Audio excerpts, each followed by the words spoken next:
Wade, who joins us each week to talk Tennessee football. Jonathan, thank you for the time as always. How about Kamal Hadden with the pick six for Tennessee late in the first half, game-changing play against South Carolina? We'll get to Kamal Hadden in a second. Let's just congratulate the Vols on making sure we took care of business this week instead of, the way we did last week. We're moving in the right direction. Congratulations, Vols. We'll get to Kamal in a second. Okay, let's get to Kamal. It's been a second.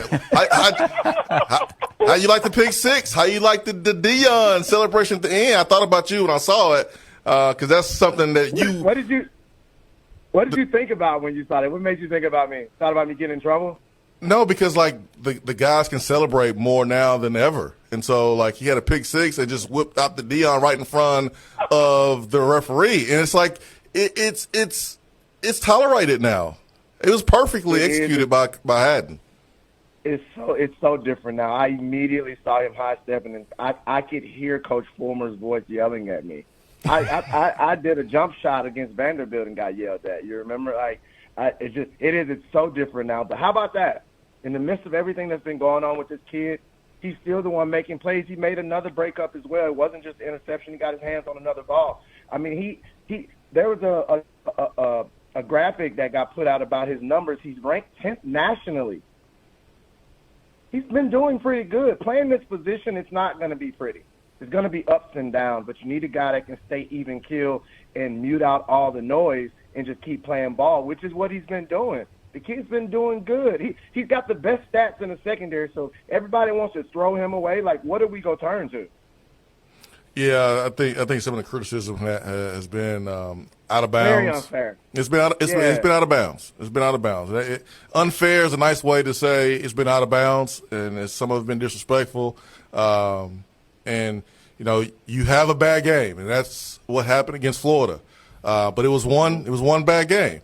He has been our most consistent cover guy this whole season, and he made a game-changing play Saturday. So. Yeah, folks just need to chill out on Kamal.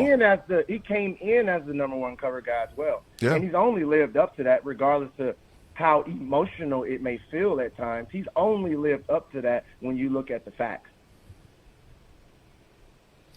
Jonathan Wade with us, Cover 2 segment each week here on Josh and Swain. So how does Tennessee build off the performances? They have 2 weeks to get ready for Texas A&M. Tougher teams are coming onto the schedule than Florida and South Carolina or the non-conference teams. So how does Tennessee build off what's been a good defensive performance from Tennessee overall so far? I've mentioned this before on here. In the SEC, man, once you play South Carolina, there's a Texas A&M coming, there's a Georgia coming, there's a Kentucky coming. You have to eliminate the last game and go to the next game as soon as possible. This is the SEC. It is not every other conference. You can get beat any Saturday here by anybody. It doesn't have to be a team that's ranked. All of these teams are going to have the same type of kids that's going to play the same type of way. So enjoy it for a moment. We got a bye week. I guess the moment stretches out to 2 moments now, but we still have to go. And Texas A&M's looking for a signature win this year. Yeah, they hopefully they don't get it, Jay-Way. What do you think is the biggest thing we need to improve on during the bye week? Obviously, health, getting healthy, hitting the training room, resting is the most important thing. But this is a time when you can do a lot of self-evaluations, self-scouting. What are some things you think we should scout with ourselves to make sure that we're better come next week when Tennessee plays Texas A&M? Do you want me to answer that defensively or overall? I want you to answer it the way you want to answer it. Remember, Bud Ford told us, Jay Wade, you control the interview with your answer. Very true. So I'll take this way. If we're going to reassess things, I think we need to take a snapshot of where we are at this week. I think we have a really impressive-looking running game with a three-headed attack. And I think we need to focus on that. When you watch the San Francisco's 49ers play, they have different ways to get these guys the ball quickly. When you've got a multitude of ball carriers or electric guys, like Debo's not a receiver, he's a ball player. We have ball players. I would reassess that. I mean, I know we want to be spread it all around and drive people crazy with that. But, man, if we got number 6, number 0, and number 2 that can go eat up the yards, we need to focus on that. And that's just me kind of like looking at the big picture. Defensively, I don't know if everyone knows exactly where they're supposed to be all the time. I would do that. And the reason I said that is because as a young defensive player, you could tell me cover 3 as a back-end guy, but that doesn't necessarily help me understand what everyone around me is doing. I know the deep safety's got the middle, but I'm not sure who's got this underneath flat. I don't know how athletic this guy is. I don't know how tight I might need to play in my coverage, if he can get there or not. Kind of getting the details of the defense, I think, can help out. Now, that's a maturity thing, but that would definitely allow us to play faster on defense if everybody knows everybody's job. Go ahead. During this bye week, I think it's just a time you can kind of break some of that stuff down. Jonathan Wade, VFL, former NFL DB with us here on Josh and Swain. I know you were jealous of dark mode uniforms. I know you were jealous of Kamal Hadden's pick 6 and him doing the Deion celebration. I know you're jealous about that, but you're really going to be jealous about this one. Okay. We think about D. Williams, who is a corner, punt returner for Tennessee, getting some offensive snaps at wide receiver. How you like that, Jay Wade? How you like that? I've stated on this show, too, how I felt about that kid. That elates me. That kid deserves – we as a Tennessee nation, we need that guy with the ball in his hand. We need to find ways to put that kid on the field. Special teams shows you that. Mm-hmm. The guys that go hard and make plays and seem unbelievable on special teams, that's how you earn your way onto the field in other places. I am excited. I can't wait to see it. Jonathan Wade, VFL, here on Josh and Swain. So we've talked about the offense, and look at those running backs, what they're able to do, throw in D. Williams. I think it was after the Virginia game when you said, who's Pierce? James Pierce. And he keeps his name in the conversation. He was dominant. He's SEC Defensive Lineman of the Week with 9 pressures, 2 sacks. What do you think about how he's continued to progress in the defense and what the defensive line is doing, him, Barron, all those guys up front? Now, I know offensively it's got to be a nightmare to try to decide who to set the front to with those guys on the field. The offensive line is looking at Barron and Pierce and whoever else we got lined up, and who do they set to? My question, the question hit me during the game, I think maybe after the second sack. I was just like, what are his measurables? How big is Pierce? Is he 6'4"-ish, 240, 245, somewhere in that range? Is it? He a big old boy, Jay Wade. He a big old boy. 6'5". He is all of 6. Yeah, he's all of 6'5". Did the post game interview with him after the game. He's all of 6'5". He made me look like a little kid. But he is 6'5", 245. And he's got like 3 more years. He'll have this year and probably next year, Wade. He's a true sophomore. Yeah, realistically. Yeah, he's a true sophomore. I said that on purpose. So he has. And I'm saying that more so like his body's gonna keep developing, and he's gonna keep getting stronger, and he's gonna keep getting better as he gets more reps. He looks like he's a 5-year pro at times. It's beautiful that we have it on our team, but he looks like a man amongst boys when he gets going. I mean, he flashed like that when I first saw him. I was like, who is that? Yeah. I'm excited. And we've got some more younger guys that if we can keep building, everything's about building off what you currently just did. Just keep getting better. Just keep driving that. Don't let this South Carolina game truly be a Super Bowl. This was just the last SEC game we won. Let's go to the next one and bring the same energy. What'd you say?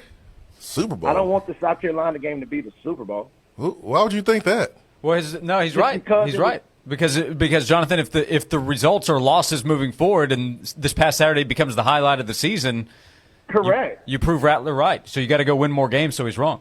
You could have phrased it differently, way. You triggered me. I don't like the way you phrased it. You didn't get it. You're a receiver. I don't like the way you phrased it. Don't like it at all. Speaking of receiver, you don't like press coverage either. Oh, I love press coverage. Stop lying on here.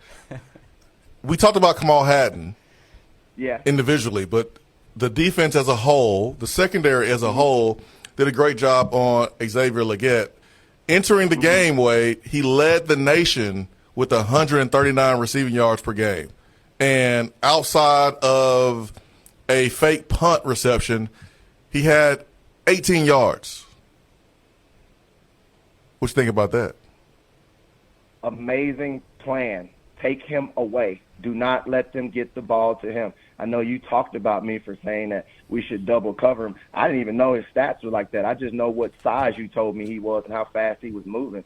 Yes, take that answer away. You didn't talk about anybody else that way on their team. Take that guy away and make them figure it out from there. 18 yards? Yeah. It's non-existent. We did get asked in the text box, did Wade get his dark mode uniform? No. But wait, though, now that we have them, I've got so much time to continually beg for this. I'm not going to stop. The first no just means that you're closer to the yes. And Tennessee won in them, so you still want them. Even more so, probably, right? Yeah. I want them anyway. I think when I have it on, we're going to be undefeated. Just because I have it on in Texas. I hope you do get your own set. Now you don't need to get number 4. You gonna get what you get. So if you get like 73, you just be happy with 73. Okay. Whoa, back it up. Why wouldn't I get 4?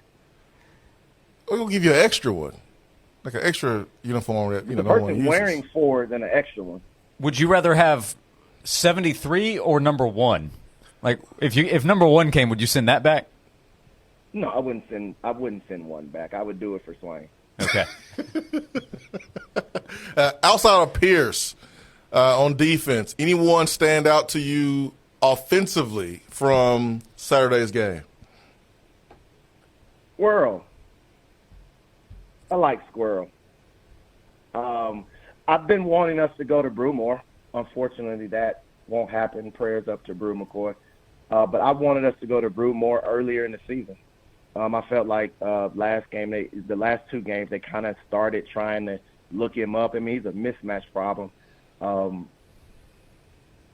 34, the tight end. He's a tight end, right? Mm-hmm. Yep. We call him Castles. I like You're to call not him watching Castles. the game, Jason, if you're kind of like doing that. You're not really watching the game. He looks like what year is he young? I know we've got 87, but we need depth. So when I'm watching these games, I'm trying to see how long can we be good. Like Pierce. Pierce is a young guy. It doesn't matter if the senior is balling. The younger guys need to be balling too so that we can continue what we're doing, right? Yeah, absolutely. Yeah. That's why I brought it. And I don't know if he's an older guy or not. But Yeah, McCastle's, he's a redshirt senior, so he's a transfer. Yeah, so tight ends his are time always open, his time is so short. I look for tight ends. When will Thornton be back? Depends, man. He has a hamstring. So, you know how that is. Mm-hmm. So he'll be back, but I don't know how. Me offensively, I can give you some more defensive guys. No, I think we good. We appreciate your willingness, but I get what you're putting down, man. You're more impressed with the defense performance, which you should be because they were awesome. And it's Cover Tuesday. I'm here to talk about that. That is correct. John and Seymour texted, when did you start booking comedians on your show? John and Seymour enjoying the Cover Tuesday segment that we're getting here each and every week. Mark your calendar, set the reminder on your phone. Every Tuesday, 1 o'clock during the season here, we have VFL, former Tennessee and NFL defensive back Jonathan Wade. Jonathan, thanks for the time as always. It was a big win for Tennessee. Next week will be a big week to preview Texas A&M. Wade. This is a big week for Wade because Wade is in Dallas. There's nothing but Longhorn fans and Aggies down there. So we got to get this win for Wade so you can talk your talk. Yeah, so I can wear orange everywhere and make everybody mad out here, please. Okay, gotcha. We got to do that. All right, so win one for Wade. That will be the message next week when the Aggies come. Hashtag it. Win one for Wade. We'll talk to you next Tuesday. Thank you as always. All right, see you guys. See you, man.